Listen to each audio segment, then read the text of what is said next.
Punjabi radio ਜੋ ਐਸੇ ਸੁਣ ਰਹੇ ਸਾਰੇ ਸਰੋਤਿਆਂ ਨੂੰ ਬਲਵਿੰਦਰ ਕੌਰ ਵੱਲੋਂ ਪਿਆਰ ਭਰੀ ਸਤਿ ਸ੍ਰੀ ਅਕਾਲ। ਤੇ ਜੀ ਹਾਜ਼ਰ ਹਾਂ ਪ੍ਰੋਗਰਾਮ ਲੈ ਕੇ ਖਬਰ ਤੇ ਨਜ਼ਰ ਪ੍ਰੋਗਰਾਮ ਦੇ ਵਿੱਚ ਅੱਜ ਸਾਡੇ ਨਾਲ ਹੋਣਗੇ ਜੀ ਬਲਤੇਜ ਪੰਨੂ। ਦੱਸਣਗੇ ਸਾਨੂੰ ਕਿ ਪੰਜਾਬ ਤੇ ਭਾਰਤ ਦੇ ਵਿੱਚ ਕੀ ਹਾਲਾਤ ਬਣੇ ਹੋਏ ਨੇ ਤੇ ਖਬਰਾਂ ਦੇ ਪਿੱਛੇ ਕੀ ਹੈ ਜੀ। ਅਜੀ ਸਰੋਤਿਓ ਤੁਸੀਂ ਪੰਜਾਬੀ ਰੇਡੀਓ ਜੋ ਐਸੇ ਨੂੰ ਸੁਣ ਸਕਦੇ ਆ ਜੀ ਨੈੱਟ ਤੇ ਸੈੱਟ ਤੇ ਫੋਨ ਤੇ ਵੀ ਸੁਣ ਸਕਦੇ ਆ ਜੀ। ਪੰਜਾਬੀ ਰੇਡੀਓ ਜੋ ਐਸੇ ਨੂੰ ਤੁਸੀਂ ਸੁਣ ਸਕਦੇ ਰੇਡੀਓ ਸੈੱਟ ਤੇ ਉਸ ਦਾ ਪਤਾ ਕਰ ਲਈ ਤੁਸੀਂ ਸਟੂਡੀਓ ਦੇ ਵਿੱਚ ਕਾਲ ਕਰ ਸਕਦੇ ਆ 4082725200। ਜੇ ਇਸ ਨੂੰ ਨੈੱਟ ਤੇ ਸੁਣਨਾ ਆ ਤੇ ਤੁਸੀਂ ਸੁਣ ਸਕਦੇ ਜੀ www.punjabiradiousa.com ਤੇ ਜੇ ਤੁਸੀਂ ਇਸ ਨੂੰ ਫੋਨ ਤੇ ਸੁਣਨਾ ਆ ਤੇ ਤੁਸੀਂ ਫੋਨ ਨੰਬਰ ਡਾਇਲ ਕਰ ਸਕਦੇ ਆ ਜੀ।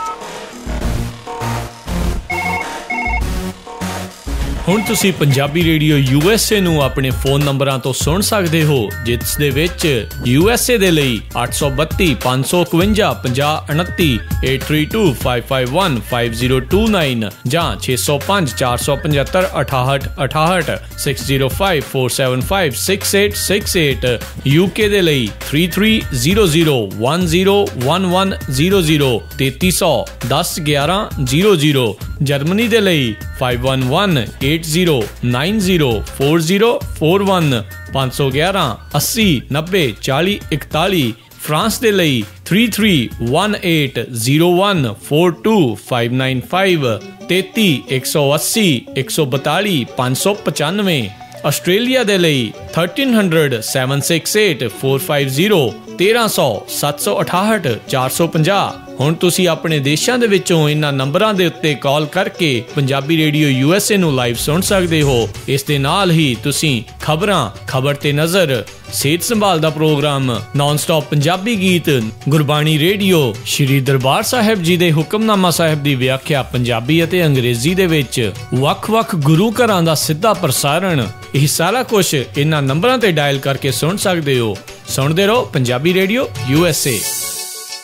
ਤੇ ਸਭ ਤੋਂ ਪਹਿਲਾਂ ਅਸੀਂ ਧੰਨਵਾਦ ਕਰਨਾ ਚਾਹਾਂਗੇ ਸਾਡੇ ਸਪਾਂਸਰ ਦਾ, ਜਿਨ੍ਹਾਂ ਨੇ ਇਸ ਪ੍ਰੋਗਰਾਮ ਨੂੰ ਸਪਾਂਸਰ ਕੀਤਾ ਜੀ।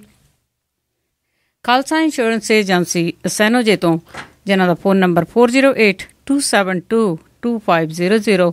ਕਰਮਪਾਲ ਸਿੰਘ ਤੇ ਜਸਜੀਤ ਕੌਰ ਜੀ ਕਲੋਵਿਸ ਤੋਂ, ਕੁਲਵੰਤ ਸਿੰਘ ਤੇ ਨਵਿੰਦਰ ਕੌਰ ਜੀ ਨਿਊਯਾਰਕ ਤੋਂ, ਦਲੀਪ ਸਿੰਘ ਤੇ ਅਵਤਾਰ ਸਿੰਘ ਮੰਜ਼ਲ, ਰਜਿੰਦਰ ਕੌਰ ਸੈਨੋਜੇ ਤੋਂ, ਰਜਿੰਦਰ ਕੁਮਾਰ ਜੀ ਫਰੈਜ਼ਨੋ ਤੋਂ। ਬਹੁਤ ਧੰਨਵਾਦੀਆਂ ਜੀ ਇਹਨਾਂ ਨੇ ਇਸ ਪ੍ਰੋਗਰਾਮ ਨੂੰ ਸਪਾਂਸਰ ਕੀਤਾ ਜੀ।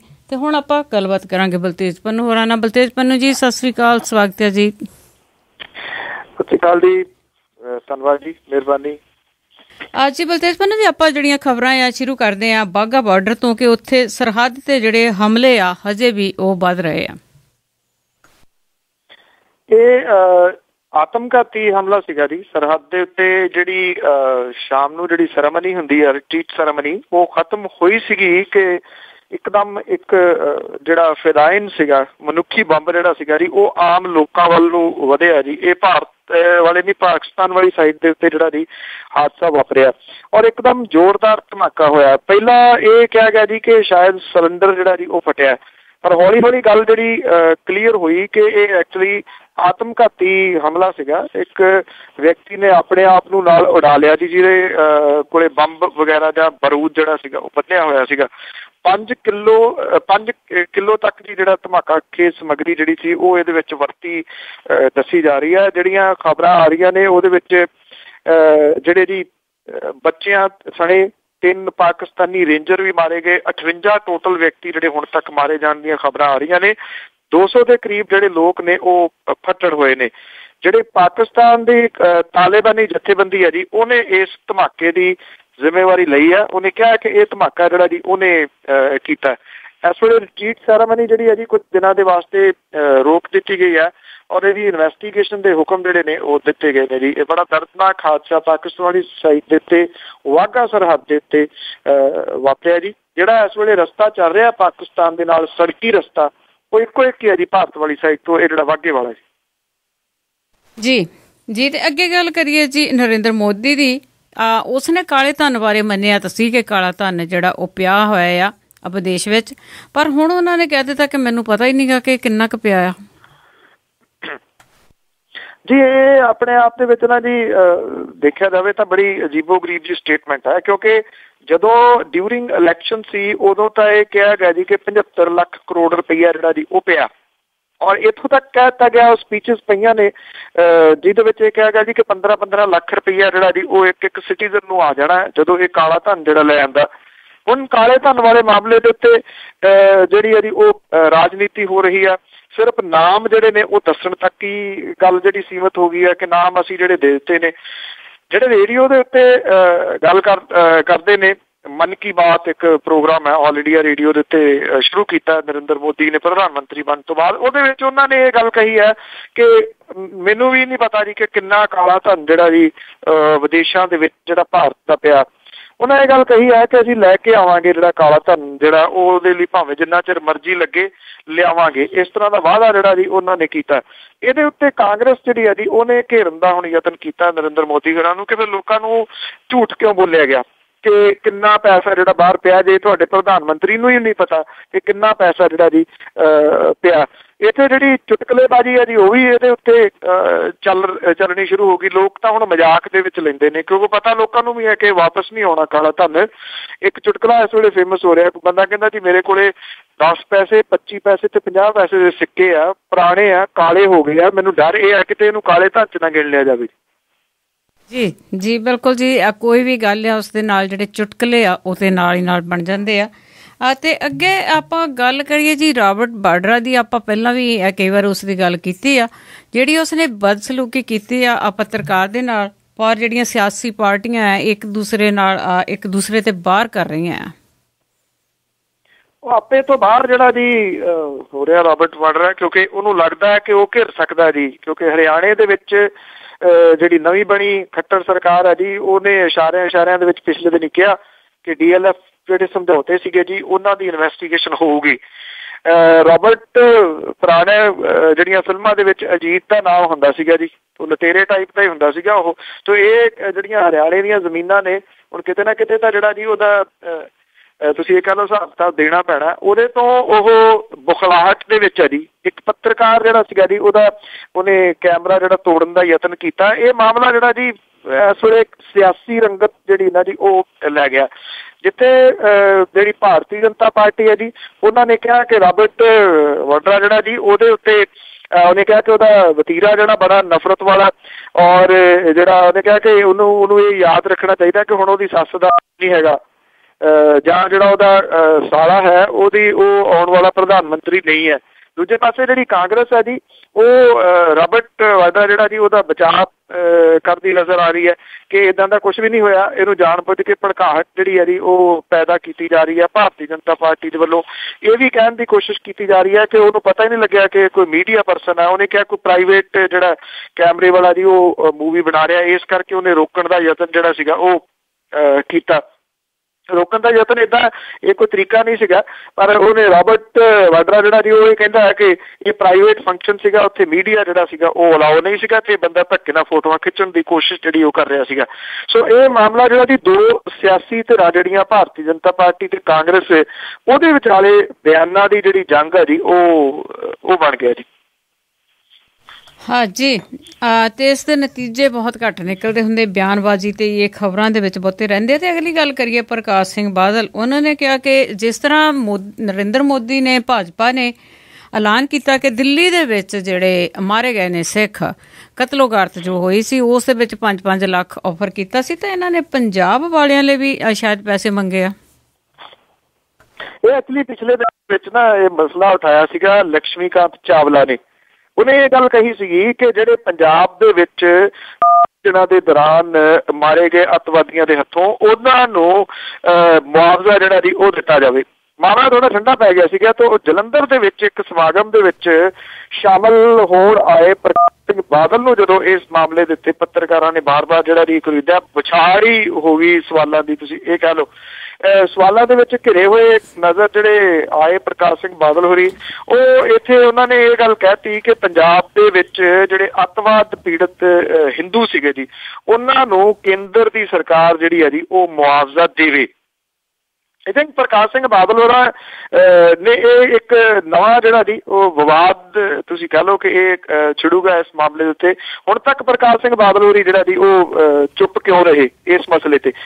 लगदा है कि वो सिर्फ और सिर्फ राजनीतिक लाहा इहदे विचों लैना चाहुंदे ने जी।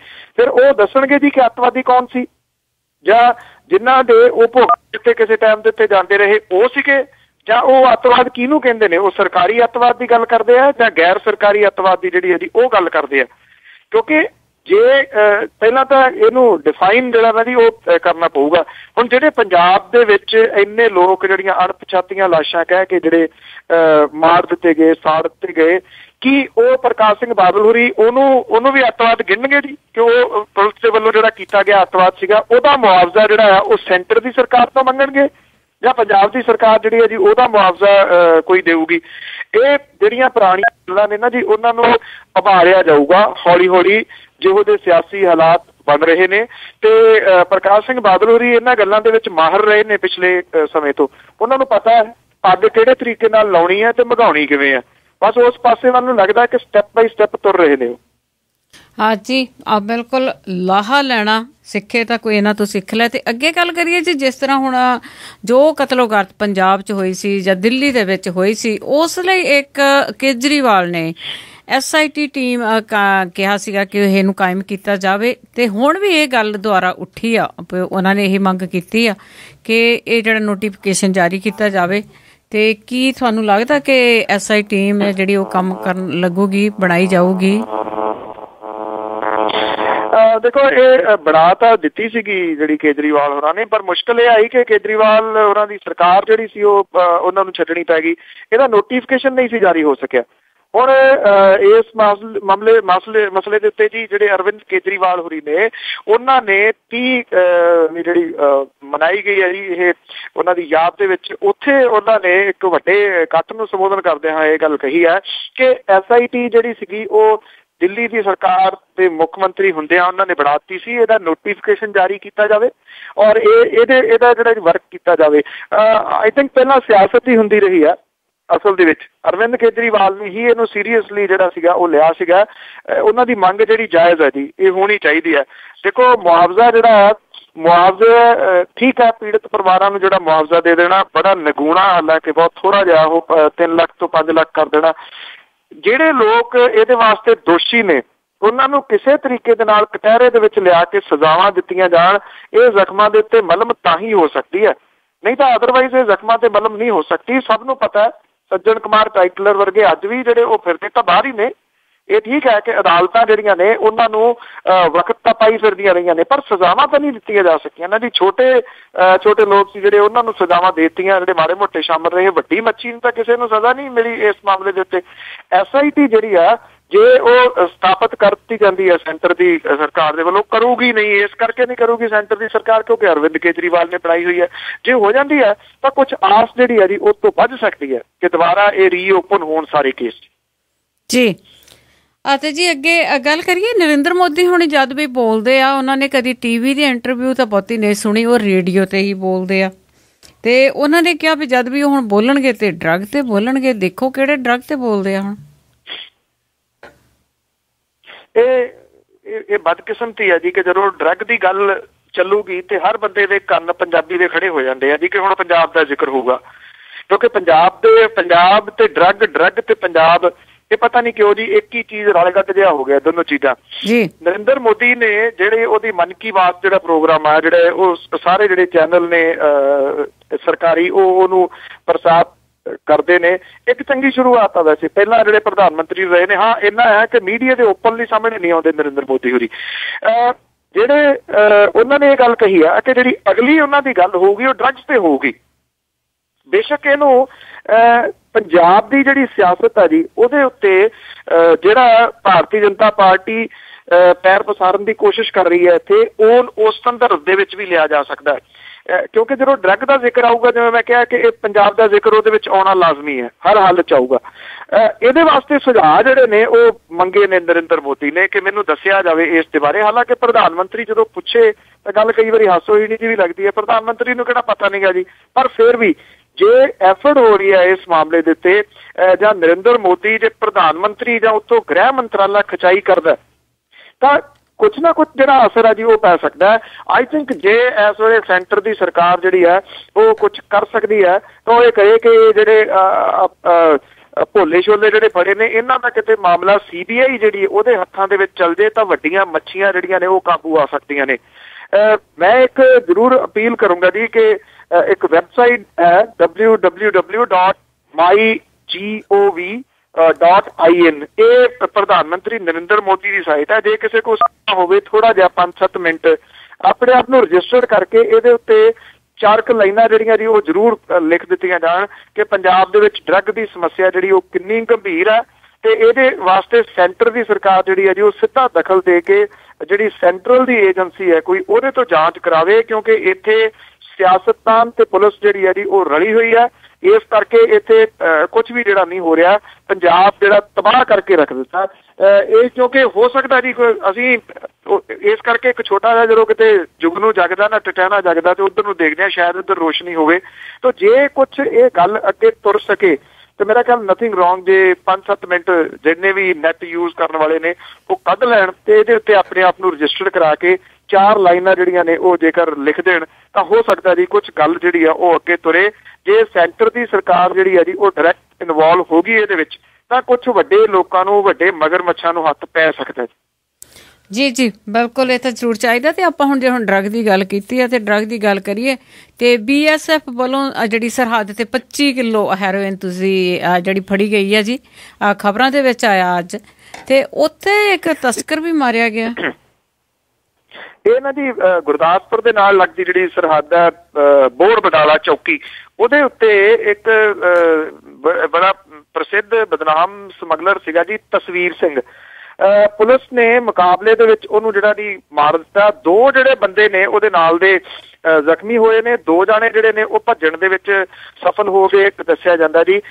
BSF ਨੂੰ ਵੱਡੀ ਸਫਲਤਾ ਜਿਹੜੀ ਹੈ ਜੀ ਮਿਲੀ ਹੈ, 22 ਕਿਲੋ ਹੈਰੋਇਨ ਜਿਹੜੀ ਹੈ ਜੀ ਉਹ ਮਿਲੀ ਹੈ। ਔਰ ਜਿਹੜੇ ਕੁਝ ਪਾਕਿਸਤਾਨੀ ਸਿਮ ਨੇ ਉਹ ਵੀ ਬਰਾਮਦ ਹੋਏ ਨੇ। 110 ਕਰੋੜ ਰੁਪਈਏ ਇਹਦੀ ਜਿਹੜੀ ਜੀ ਖੁੱਲੀ ਮੰਡੀ ਦੇ ਵਿੱਚ, ਕੌਮਾਂਤਰੀ ਮੰਡੀ ਦੇ ਵਿੱਚ ਇਹਦੀ ਕੀਮਤ ਜਿਹੜੀ ਆ ਜੀ ਉਹ ਦੱਸੀ ਜਾ ਰਹੀ ਹੈ। ਜਿਹੜੇ BSF ਵਾਲੇ ਨੇ ਉਹ ਕਹਿੰਦੇ ਕਿ ਇਹਨਾਂ ਕੋਲੇ ਸੂਚਨਾ ਸੀਗੀ ਕੋਈ ਕਿ ਅੱਜ ਜਿਹੜਾ ਜੀ ਇੱਥੇ ਜਿਹੜੇ ਸਮਗਲਰ ਨੇ ਉਹ ਇਹ ਸਮਾਨ ਚੁੱਕਣਗੇ ਇੱਥੋਂ ਆ ਕੇ। ਜਿਹੜਾ ਤਸਵੀਰ ਸਿੰਘ ਸੀਗਾ ਇਹ ਸ਼ਹੂਰ ਦਾ ਰਹਿਣ ਵਾਲਾ ਸੀਗਾ, ਦਰਸ਼ਨ ਸਿੰਘ ਦਾ ਮੁੰਡਾ, ਇਹ ਤਾਂ ਮਾਰਿਆ ਗਿਆ। ਉਹਦੇ 2 ਸਾਥੀ ਨੇ ਜੀ ਸ਼ਹੂਰ ਦੇ ਰਹਿਣ ਵਾਲੇ, ਇੱਕ ਤਾਂ ਫਤਿਹ ਸਿੰਘ ਤੇ ਇੱਕ ਬਲਵਿੰਦਰ ਸਿੰਘ, ਇਹ ਗੰਭੀਰ ਰੂਪ ਦੇ ਵਿੱਚ ਜ਼ਖਮੀ ਹੋਏ ਨੇ। ਗੁਰਪ੍ਰੀਤ ਸਿੰਘ ਤੇ ਪਰਮਜੀਤ ਸਿੰਘ ਜਿਹੜੇ ਨੇ ਉਹ ਉੱਥੋਂ ਭੱਜ ਗਏ, ਫਰਾਰ ਜਿਹੜਾ ਜੀ ਹੋ ਗਏ ਹਨੇਰੇ ਦੇ ਵਿੱਚ, ਇਹ ਨਹੀਂ ਕਾਬੂ ਆ ਸਕੇ। BSF ਦਾ ਇਹ ਕਹਿਣਾ ਹੈ ਕਿ ਉਹਦੇ ਵੱਲੋਂ ਕੀਤੀ ਜਾ ਰਹੀ ਹੈ ਇਸ ਵੇਲੇ ਜਿਹੜੀ ਮੁਸ਼ਤੈਦੀ ਹੈ ਜੀ ਉਹਦੇ ਕਰਕੇ ਹੀ ਏਡੀ ਵੱਡੀ ਖੇਪ ਜਿਹੜੀ ਹੈ ਉਹਨਾਂ ਨੂੰ ਬਰਾਮਦ ਹੋਈ ਹੈ। ਵੇਖਿਆ ਜਾਵੇ ਤਾਂ ਜਿਹੜੀਆਂ ਸੁਰੱਖਿਆ ਫੋਰਸਿਸ ਨੇ ਜਾਂ ਜਿਹੜੇ ਕੰਮ ਕਰਦੇ ਨੇ ਉਹ ਕਹਿੰਦੇ ਨੇ ਕਿ 10% ਫੜੀ ਜਾਂਦੀ ਹੈ, 90% ਲੰਘਦੀ ਹੈ। ਤੁਸੀਂ ਅੰਦਾਜ਼ਾ ਲਾ ਸਕਦੇ ਹੋ ਕਿ ਇਸ ਵੇਲੇ ਭਾਰਤ ਪਾਕਿਸਤਾਨ ਵਾਲੀ ਜਿਹੜੀ ਇਹ ਸਰਹੱਦ ਹੈ ਕਿੰਨੀ ਕੁ ਇੱਥੋਂ ਜਿਹੜੀ ਹੈ ਜੀ ਉਹ ਆ ਰਹੀ ਹੈ, ਕਿੰਨੀ ਕੁ ਅੱਗੇ ਲੰਘ ਰਹੀ ਹੈ। ਇਹ ਉਹ ਆ ਜਿਹੜੀ ਹੈਰੋਇਨ ਆਉਂਦੀ ਹੈ ਅਫਗਾਨਿਸਤਾਨ ਤੋਂ ਜਿਹੜੀ ਪਾਕਿਸਤਾਨ ਦੇ ਥਰੂ ਹੋ ਕੇ, ਪਰ ਜਿਹੜੀ ਇੱਥੇ ਬਣੀ ਜਾਂਦੀ ਹੈ ਪੰਜਾਬ ਦੇ ਵਿੱਚ ਸਿੰਥੈਟਿਕ ਡਰੱਗ, ਉਹਦਾ ਜ਼ਿਕਰ ਘੱਟ ਹੁੰਦਾ ਜੀ। ਜੀ ਬਿਲਕੁਲ, ਦੇਖੋ ਉਹਨੇ ਕਿਹਾ ਵੀ 10% ਫੜੀ ਜਾਂਦੀ ਆ ਤੇ ਹਜੇ ਵੀ ਦੇਖੋ ਕਿ ਕਿੰਨੀ ਲੋਕਾਂ ਦੇ ਢਿੱਡਾਂ ਦੇ ਵਿੱਚ ਇਹ ਜਾ ਰਹੀ ਆ ਤੇ ਕਿੰਨਾ ਇਹ ਨੁਕਸਾਨ ਕਰ ਰਹੀ ਆ। ਤੇ ਅੱਗੇ ਜੀ ਆਪਾਂ ਗੱਲ ਕਰੀਏ ਤਰਨ ਤਾਰਨ ਦੇ ਵਿੱਚ ਜਿਹੜਾ ਨੂਰ ਮਹਿਲੀਏ ਦਾ ਸਤਸੰਗ ਹੋ ਰਿਹਾ ਸੀਗਾ ਤੇ ਉਸ ਨੂੰ ਰੋਕ ਦਿੱਤਾ ਗਿਆ। ਐਕਚੁਅਲੀ ਜਿਹੜਾ ਜੋਧਪੁਰ ਪਿੰਡ ਸੀਗਾ ਜੀ ਉਹਦੇ ਵਿੱਚ ਪਿਛਲੇ ਦਿਨਾਂ ਦੇ ਵਿੱਚ ਤੁਹਾਨੂੰ ਪਤਾ ਕਿ ਗੜਬੜ ਹੋਈ ਸੀਗੀ ਥੋੜੀ, ਆਪਾਂ ਸਾਂਝੀ ਕੀਤੀ ਸੀਗੀ, ਜਿੱਥੇ ਇਹ ਨੂਰ ਮਹਿਲੀਆਂ ਦਾ ਜਿਹੜਾ ਸਤਸੰਗ ਹੋ ਰਿਹਾ ਸੀਗਾ ਉੱਥੋਂ ਰੌਲਾ ਗੋਲਾ ਜਿਹੜਾ ਸੀਗਾ ਜੀ ਉਹ ਵਧਣਾ ਸ਼ੁਰੂ ਹੋਇਆ ਸੀਗਾ। ਹੁਣ ਜਿਹੜਾ ਜੀ ਇੱਥੇ ਇਹ ਜਿਹੜਾ ਹੋ ਰਿਹਾ ਸੀਗਾ ਸਮਾਗਮ ਉਹਨੂੰ ਰੋਕਿਆ ਗਿਆ ਜੀ। ਰੋਕਿਆ ਇਸ ਕਰਕੇ ਗਿਆ ਜੀ ਕਿਉਂਕਿ ਵੱਡੀ ਗਿਣਤੀ ਦੇ ਵਿੱਚ ਜਿਹੜੇ ਲੋਕ ਸੀਗੇ ਉਹ ਪਹੁੰਚ ਗਏ ਉੱਥੇ। ਦੁਬਾਰਾ ਜਿਹੜਾ ਜੀ ਇਹ ਸਮਾਗਮ ਰੱਖਿਆ ਗਿਆ ਸੀਗਾ ਨੂਰ ਮਹਿਲੀਆਂ ਦੇ ਵੱਲੋਂ। ਇਹ ਜਾਣਬੁੱਝ ਕੇ ਸ਼ਰਾਰਤਾਂ ਜਿਹੜੀਆਂ ਨੇ ਕੀਤੀਆਂ ਕਰਾਈਆਂ ਜਾ ਰਹੀਆਂ ਨੇ। ਇਹ ਉਹਨਾਂ ਦਾ ਹੀ ਸਮਾਗਮ ਹੈ ਜੀ ਜਿਹਦੀ ਲਾਸ਼ ਜਿਹੜੀ ਆ ਇੱਥੇ ਫਰੀਜ਼ਰ 'ਚ ਲਾਈ ਪਈ ਆ, ਉਹ ਕੱਢ ਕੇ ਉਹਨੂੰ ਫੂਕਣ ਦੇ ਵਾਸਤੇ ਤਿਆਰ ਨੇਗੇ, ਪਰ ਸ਼ਾਇਦ ਪੰਜਾਬ ਨੂੰ ਫੂਕਣ ਦੇ ਵਾਸਤੇ ਤਿਆਰੀ ਜਿਹੜੀ ਆ ਉਹ ਜ਼ਰੂਰ ਇਹ ਆਰੰਭ ਰਹੇ ਨੇ। ਤੋ ਜਿਹੜੇ ਉੱਥੇ ਇਕੱਠੇ ਹੋ ਕੇ ਗਏ ਨੇ ਜਿਨ੍ਹਾਂ ਨੇ ਇਹ ਰੋਕਿਆ, ਤੋ ਇਸ ਕਰਕੇ ਰੋਕਿਆ ਜੀ ਕਿਉਂਕਿ ਵੱਡੀ ਗਿਣਤੀ ਦੇ ਵਿੱਚ ਇਕੱਠ ਹੋ ਗਿਆ। ਜੇ ਵੱਡੀ ਗਿਣਤੀ ਦੇ ਵਿੱਚ ਇਕੱਠ ਜਿਹੜਾ ਸੀ ਉਹ ਨਾ ਹੁੰਦਾ ਤਾਂ ਦੁਬਾਰਾ ਜਿਹੜਾ ਸੀਗਾ ਉੱਥੇ ਅੱਗ ਲਾਉਣ ਦੀ ਜਿਹੜੀ ਕੋਸ਼ਿਸ਼ ਸੀਗੀ ਉਹ ਕੀਤੀ ਜਾ ਰਹੀ ਸੀਗੀ। ਤੋ ਇਹ ਜਿਹੜੇ ਨੇ ਸਰਕਾਰ ਦੀ ਜ਼ਿੰਮੇਵਾਰੀ ਬਣਦੀ ਹੁੰਦੀ ਆ, ਪਰ ਜਦੋਂ ਇਹ ਸਰਕਾਰ ਆਉਂਦੀ ਹੈ ਜੀ ਉਦੋਂ ਹੀ ਇਹ ਸਾਰਾ ਕੰਮਕਾਰ ਪਤਾ ਨਹੀਂ ਕਿਉਂ ਸ਼ੁਰੂ ਹੁੰਦਾ। ਅਤੇ ਜੀ ਇਸੇ ਤਰ੍ਹਾਂ ਜਿਸ ਤਰ੍ਹਾਂ ਅਮਿਤ ਸ਼ਾਹ ਭਾਜਪਾ ਦਾ ਜਿੱਥੇ ਜਾਂਦਾ ਆ ਉੱਥੇ ਵੀ ਇਸ ਤਰ੍ਹਾਂ ਦੇ ਹੋ ਜਾਂਦੇ ਨੇ ਜੀ ਹਾਲਾਤ, ਤੇ ਪੰਜਾਬ ਦੇ ਵਿੱਚ ਵੀ ਇਹ ਜਿਹੜਾ ਸਬੱਬ ਆ ਉਹ ਨਾਲ ਲੱਗਦਾ ਬਣਦਾ ਹੀ ਜਾਂਦਾ ਆ। ਅੱਗੇ ਗੱਲ ਕਰਦੇ ਜੀ ਸਿੱਖ ਜਥੇਬੰਦੀਆਂ ਵੱਲੋਂ ਹੱਕ ਤੇ ਇਨਸਾਫ ਦਾ ਜਿਹੜਾ ਮਾਰਚ ਸ਼ੁਰੂ ਹੋਇਆ ਉਸ ਦੀ ਅਪਡੇਟ। ਅੱਛਾ ਜੀ ਅੱਗੇ ਗੱਲ ਕਰੀਏ, ਜਿਵੇਂ ਚੀਨ ਦੀ ਫੌਜ ਦੀ ਆਪਾਂ ਜਿਹੜੀ ਗੱਲ ਕਰਦੇ ਰਹੇ ਕਿ ਘੁਸਪੈਠ ਜਾਰੀ ਆ, ਹੁਣ ਉਹਨੇ ਪਾਣੀ ਦੇ ਤਰੀਕੇ ਲੱਭ ਲਏ ਕਿ ਪਾਣੀ ਦੇ ਵਿੱਚ ਦੀ ਕਿਸ ਤਰ੍ਹਾਂ ਭਾਰਤ ਦੇ ਵਿੱਚ ਘੁਸਪੈਠ ਕਰਨੀ ਆ। ਇਹ ਚੀਨ ਦੀ ਜਿਹੜੀ ਪੀਪਲਜ਼ ਲਿਬਰੇਸ਼ਨ ਆਰਮੀ ਆ ਉਹਨੇ ਭਾਰਤੀ ਹੱਦ ਦੇ ਵਿੱਚ ਜਲ ਤੇ ਥਲ ਦੋਵਾਂ ਮਾਰਗਾਂ ਦੇ ਰਾਹੀਂ ਘੁਸਪੈਠ ਜਿਹੜੀ ਹੈ ਜੀ ਕੀਤੀ ਆ। ਜਿਹੜੀ ਪੈਂਗੋਂਗ ਝੀਲ ਆ ਉਹਦੇ ਵਿੱਚ ਭਾਰਤੀ ਜਿਹੜਾ ਖੇਤਰ ਆ ਜੀ ਉਹਦੇ ਵਿੱਚ ਆਪਣੇ ਉਹਨੇ ਸੈਨਿਕ ਜਿਹੜੇ ਭੇਜਣ ਦੇ ਨਾਲ ਜ਼ਮੀਨੀ ਰਾਹ ਤੋਂ ਵੀ ਭਾਰਤੀ ਹੱਦ ਦੇ ਵਿੱਚ 5 ਕਿਲੋਮੀਟਰ ਦੀ ਦੂਰੀ ਤੱਕ ਆਪਣੇ ਫੌਜੀ ਜਿਹੜੇ ਨੇ ਉਹ ਭੇਜੇ ਨੇ ਜੀ। ਚੀਨੀ ਕਿਸ਼ਤੀਆਂ ਜਿਹੜੀਆਂ 22 ਅਕਤੂਬਰ ਨੂੰ ਲਦਾਖ ਦੇ ਉਚਾਈ ਵਾਲੇ ਇਲਾਕੇ ਜਿਹੜਾ ਜੀ ਪੈਂਗੋਂਗ ਝੀਲ ਹੈ ਇਹਦੇ ਵਿੱਚ ਭਾਰਤ ਵਾਲੀ ਸਾਈਡ ਦੇ ਵਿੱਚ ਦਾਖਲ ਹੋਏ ਨੇ ਜੀ। ਔਰ ਚੀਨੀ ਫੌਜ ਜਿਹੜੀ ਹੈ ਜੀ ਉਹ ਝੀਲ ਦੇ ਨਾਲ ਬਣੀ ਸੜਕ ਦੇ ਵਿੱਚ ਜਿਹੜਾ ਜੀ ਇੰਡੀਆ ਵਾਲੀ ਸਾਈਡ ਦੇ ਤੇ ਭਾਰਤ ਵਾਲੀ ਸਾਈਡ ਦੇ ਉੱਤੇ ਦਾਖਲ ਹੋਏ। ਔਰ ਇਹ ਖੇਤਰ ਜਿਹੜਾ ਜੀ 168 ਕਿਲੋਮੀਟਰ ਜਿਹੜਾ ਉਹ ਲੇਹ ਤੋਂ ਪੂਰਬੀ ਲਦਾਖ ਜਿਹੜੀ ਝੀਲ ਹੈ ਜੀ ਉਹਦੇ ਉੱਤਰੀ ਜਿਹੜਾ ਤੱਟ ਦੇ ਉੱਤੇ ਆ। ਜਿਹੜੇ ITBP ਹੈ ਜੀ ਉਹਦੇ ਜਿਹੜੇ ਬੁਲਾਰੇ ਨੇ ਉਹਨਾਂ ਨੇ ਇਹ ਦੱਸਿਆ ਕਿ ਉਹਨਾਂ ਨੂੰ ਜਿਹੜੇ ਜੀ ਰੇਖਾ ਬਣਾਈ ਹੋਈ ਆ ਉਹਦੇ ਉੱਤੇ ਰੋਕਿਆ ਗਿਆ। ਔਰ ਰੋਕਿਆ ਕਿਹੜੇ ਤਰੀਕੇ ਦੇ ਨਾਲ ਗਿਆ ਇਹਦੀ ਡਿਟੇਲ ਕੁਝ ਨਹੀਂ ਦੱਸੀ। ਪਿਛਲੇ ਦਿਨਾਂ ਦੇ ਵਿੱਚ ਹੀ ਇਹ ਆਖਿਆ ਗਿਆ ਸੀਗਾ ਭਾਰਤ ਦੇ ਜਿਹੜੇ ਜੀ ਰੱਖਿਆ ਮੰਤਰੀ ਦੇ ਵੱਲੋਂ ਕਿ ਚਾਈਨਾ ਦੇ ਨਾਲ ਜਿਹੜਾ ਸਮਝੌਤਾ ਹੋ ਗਿਆ ਅੱਗੋਂ ਜਿਹੜੀ ਜੀ ਉਹ ਘੁਸਪੈਠ ਨਹੀਂ ਕਰੂਗਾ। ਸੋ ਇਹ ਦੁਬਾਰਾ ਫੇਰ ਉਹੀ ਕਹਾਣੀ ਜਿਹੜੀ ਹੈ ਜੀ ਉਹ ਸ਼ੁਰੂ ਹੋ ਗਈ ਹੈ। ਜੀ ਬਿਲਕੁਲ ਉਹਨਾਂ ਨੇ ਦੇਖਿਆ ਕਿ ਮੋਹਰੇ ਦਮਗਜੇ ਵੈਸੇ ਮਾਰਦੇ ਸੀਗੇ, ਕੀਤਾ ਕਰਾਇਆ ਤਾਂ ਇਹਨਾਂ ਨੇ ਕੱਖ ਨਹੀਂ ਗਾ ਭਾਰਤ ਵਾਸੀਆਂ ਨੇ। ਤੇ ਜੀ ਅੱਗੇ ਮੇਰਾ ਲਾਸਟ ਕੁਐਸਚਨ ਹੋਊਗਾ, ਜਿਵੇਂ SGPC USA ਬਣੀ ਆ, ਕੀ ਇਸ ਦੀਆਂ ਪੰਜਾਬ ਦੇ ਵਿੱਚ ਤੁਸੀਂ ਅਖਬਾਰਾਂ ਵਿੱਚ ਖਬਰਾਂ ਪੜ੍ਹੀਆਂ, ਇਹਦੇ ਬਾਰੇ ਤੁਹਾਡੇ ਕੀ ਵਿਚਾਰ ਆ? ਦੇਖੋ ਇਹ ਉਸੇ ਤਰ੍ਹਾਂ ਦੀ ਖਬਰ ਹੈ ਜੀ ਜਿਵੇਂ ਇਹ ਕਹਿ ਦਿੱਤਾ ਜਾਵੇ ਕਿ ਅਕਾਲੀ ਦਲ ਜਿਹੜਾ ਬਾਦਲ ਹੈ ਜੀ ਉਹ ਟੋਰਾਂਟੋ ਦੇ ਵਿੱਚ ਵੀ ਬਣ ਗਿਆ ਜਾਂ ਵੈਨਕੂਵਰ ਦੇ ਵਿੱਚ ਵੀ ਬਣ ਗਿਆ। ਉੱਥੇ ਉਹਨਾਂ ਦਾ ਕੀ ਫਾਇਦਾ ਜਾਂ ਕੀ ਉਹਦਾ ਰੀਜ਼ਨ ਆ ਬਣਾਉਣ ਦਾ ਇਹ ਅਜੇ ਤੱਕ ਕਿਸੇ ਨੂੰ ਸਮਝ ਆਇਆ। ਜਿਵੇਂ ਸਿਆਸੀ ਪਾਰਟੀਆਂ ਜਿਹੜੀਆਂ ਨੇ ਉਹਨਾਂ ਨੇ ਸ਼ਾਖਾਵਾਂ ਬਣਾ ਲਈਆਂ। ਸ਼੍ਰੋਮਣੀ ਗੁਰਦੁਆਰਾ ਪ੍ਰਬੰਧਕ ਕਮੇਟੀ ਦੇ ਕੋਲੇ ਇਹ ਅਧਿਕਾਰ ਨਹੀਂ ਹੈ ਜੀ ਕਿ ਉਹ ਸ਼੍ਰੋਮਣੀ ਗੁਰਦੁਆਰਾ ਪ੍ਰਬੰਧਕ ਕਮੇਟੀ ਜਿਹੜੀ ਆ ਉਹ ਵਿਦੇਸ਼ ਦੇ ਵਿੱਚ ਕਿਤੇ ਬਣਾਵੇ ਜਾ ਕੇ।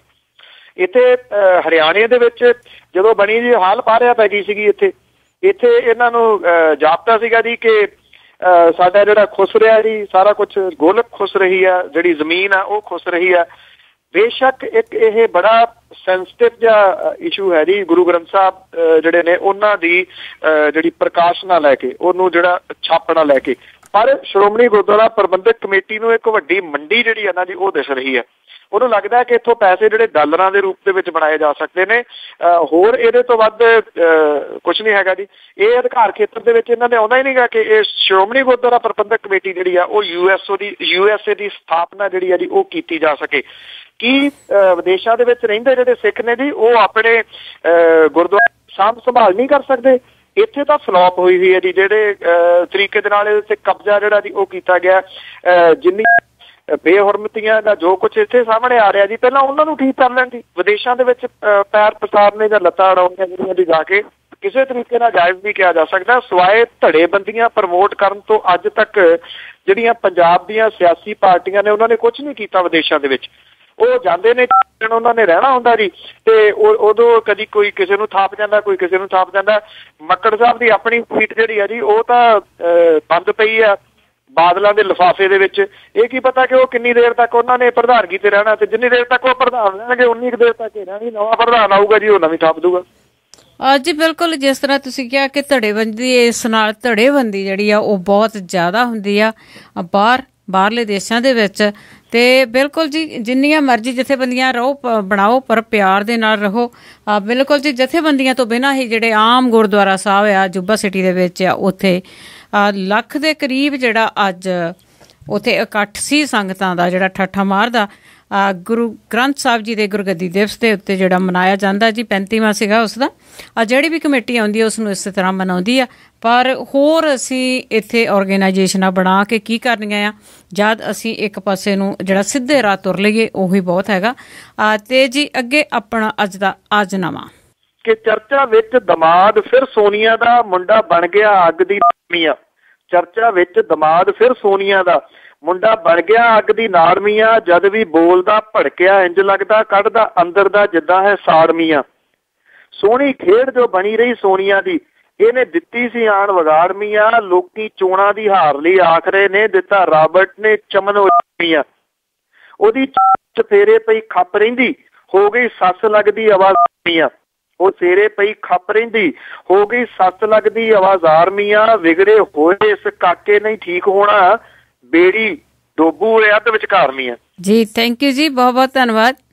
ਥੈਂਕ ਯੂ ਜੀ, ਸਤਿ ਸ਼੍ਰੀ ਅਕਾਲ। ਸਤਿ ਸ਼੍ਰੀ ਅਕਾਲ ਜੀ। ਸਰੋਤਿਓ, ਇਹ ਸਨ ਬਲਤੇਜ ਪੰਨੂ ਜੋ ਸਾਡੇ ਨਾਲ ਜੁੜਦੇ ਨੇ, ਦੱਸਦੇ ਨੇ ਪੰਜਾਬ ਦੇ ਹਾਲਾਤ ਬਾਰੇ ਕਿ ਉੱਥੇ ਕੀ ਕੁਛ ਵਾਪਰਿਆ। ਹੁਣ ਸਰੋਤਿਓ, ਮੈਂ ਵੀ ਤੁਹਾਡੇ ਤੋਂ ਇਜਾਜ਼ਤ ਲਵਾਂਗੀ। ਸਾਰੇ ਸਰੋਤਿਆਂ ਨੂੰ ਬਲਵਿੰਦਰ ਕੌਰ ਵੱਲੋਂ ਪਿਆਰ ਭਰੀ ਸਤਿ ਸ਼੍ਰੀ ਅਕਾਲ।